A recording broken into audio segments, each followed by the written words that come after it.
La monnaie du cœur. Il était une fois, dans un village appelé Kombeso, une coutume bien étrange. La richesse d'une famille se mesurait au montant d'or qu'elle possédait. Ceux qui étaient riches étaient respectés, tandis que les pauvres, malgré leur bonté ou leur sagesse, étaient souvent méprisés. Nana, une vieille femme qui vivait dans une petite hutte au bord du village, était souvent ignorée par les autres. Les enfants ricanaient en passant près de sa maison, les adultes murmuraient en la voyant. Pourtant, Nana avait un secret que personne ne connaissait.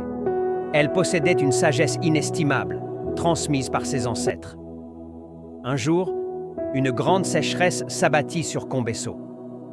Les récoltes moururent et même les plus riches commencèrent à manquer de nourriture. Les villageois décidèrent d'organiser une réunion pour trouver une solution. Chacun devait apporter une contribution sous forme de monnaie ou d'or, car ils pensaient que seule la richesse pouvait les sauver. Lors de la réunion, les plus riches déposèrent fièrement leurs bijoux et pièces d'or sur une grande table en bois. Les villageois acclamaient ces dons, espérant que cela suffirait pour faire venir des marchands de nourriture depuis la ville. Cependant, même avec toute la richesse amassée, personne ne savait quoi faire exactement. C'est alors que Nana entra, un petit pot en argile à la main.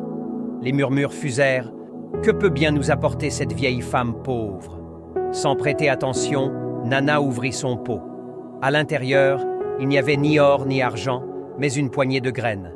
Elle s'avança et dit calmement « Ces graines sont un cadeau de mes ancêtres. Elles ont le pouvoir de pousser même dans les terres les plus arides. Si nous travaillons ensemble, nous pourrons cultiver de quoi nourrir tout le village. » Les riches ricanèrent. « Des graines ? Penses-tu que quelques graines valent plus que nos pièces d'or ?» Mais un jeune garçon, Issa, se leva.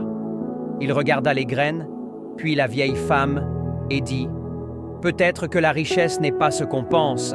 Si ces graines fonctionnent, elles auront plus de valeur que tout l'or du monde. » Avec l'aide d'Issa, Nana planta les graines dans les champs du village. Les jours passèrent, et, comme par miracle, de petites pousses commencèrent à émerger.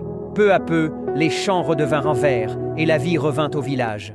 Les habitants réalisèrent alors une vérité qu'ils avaient ignorée. Ce n'était pas l'or ou l'argent qui les avait sauvés, mais la générosité, la sagesse et le travail collectif.